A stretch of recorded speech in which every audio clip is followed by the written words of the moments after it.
النهارده هحكي لكم قصة جديدة، قصة من قلب القاهرة، من حي الزمالك الهادي والراقي. لكن المرة دي القصة مختلفة، مرعبة وغامضة. وعلشان ما تفوتش ولا قصة من القصص المرعبة الجاية، اشترك في القناة وفعل الجرس عشان توصلك كل القصص الجديدة. ويلا بينا نبدأ. في حي الزمالك، حيث الهدوء يسود والأشجار العتيقة تظلل الشوارع الواسعة، كان في بيت قديم مهجور لسنين طويلة. كل سكان المنطقة عارفين إن البيت ده مش زي أي بيت عادي. من بره شكله كان بيت قديم بس، لكن كل الناس اللي حاولوا يقربوا منه أو حتى يعيشوا فيه كان مصيرهم الهرب بعد أيام قليلة بسبب الحاجات الغريبة اللي بتحصل جواه. البيت ده كان ملك لعائلة قديمة عاشت فيه لأجيال، لكن فجأة في يوم من الأيام العائلة كلها اختفت من غير أي أثر. الجيران حكوا إنهم سمعوا صرخات جاية من البيت في الليلة اللي اختفت فيها العائلة، لكن محدش كان جريء كفاية يدخل البيت ويشوف إيه اللي حصل. بعد فترة بدأت ناس تشتري البيت وتحاول تعيش فيه، لكن مفيش حد قعد أكتر من أسبوع. كل اللي عاشوا فيه حكوا عن ظواهر غريبة، زي أنوار بتطفى وتولع لوحدها، أصوات خطوات في الممرات الفاضية، وأبواب بتتفتح وتتقفل من غير أي حد يقرب لها. وبعضهم كان بيحكي عن حاجات أغرب، عن شخصيات غامضة بتظهر في المرايات وتختفي بمجرد ما تقلب وشك. في سنة 2020 أسرة جديدة قررت تشتري البيت. الزوج عمرو وزوجته سارة كانوا مقتنعين إن كل الحكايات اللي سمعوها مجرد خرافات. دخلوا البيت وعاشوا فيه أيام هادية، لكن كل حاجة اتغيرت في اليوم الخامس. في الليل وهم قاعدين في غرفة المعيشة، فجأة النور بدأ يهتز واللمبات تولع تطفي بسرعة. سمعوا صوت خطوات جاية من الدور العلوي رغم إن ولادهم الصغيرين نايمين. عمرو طلع بسرعة على الدور العلوي، لكن ما لقاش حد، بس كان فيه هواء بارد جدا لدرجة خلاه يرتعش رغم إن الشباك مقفول.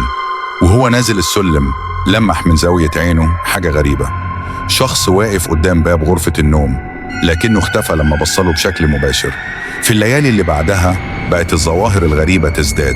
سارة كانت بتقول إنها بتسمع أصوات همسات جاية من الأوضة الفاضية، ولما كانت بتروح تشوف ما كانتش بتلاقي حد. في مرة صحيت من النوم في نص الليل على صوت حد بيهمس في ودنها، لكن لما فتحت عينيها ما لقيتش حد جنبها.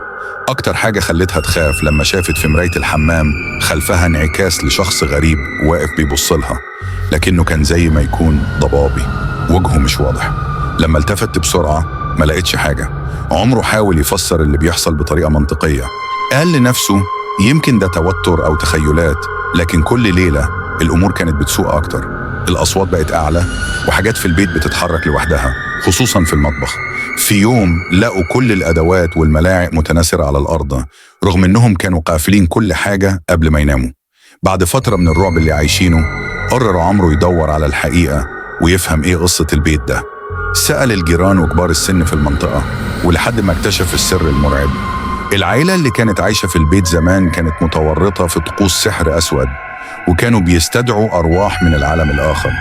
في الليلة اللي اختفوا فيها، الأرواح اللي استدعوها كانت قوية، ولما فقدوا السيطرة عليها اتخلصت منهم.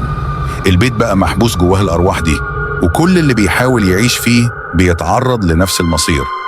عمرو وسارة أدركوا إنهم لازم يهربوا من البيت، لكن في الليلة اللي قرروا يمشوا فيها حصل شيء مرعب جدا.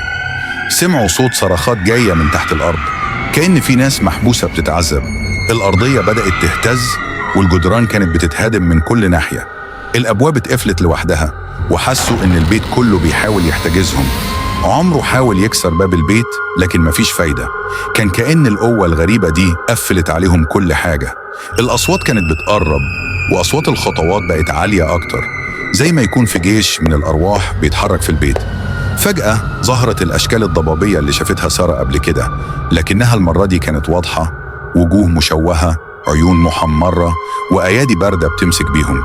بصعوبة قدروا يهربوا من البيت لما فجأة باب المطبخ اتفتح لوحده. خرجوا يجروا بأقصى سرعة وما رجعوش للبيت ده تاني أبدا. دي كانت قصة البيت المسكون في الزمالك. لو عجبتك القصة متنساش تشترك في القناة وتفعل الجرس عشان متفوتش ولا قصة جديدة من قصصنا المرعبة، واضغط لايك لو انت بتحب قصص الرعب زي دي. خلي بالك الأرواح مش دايما بتسيب الأماكن اللي بيحبسوها فيها.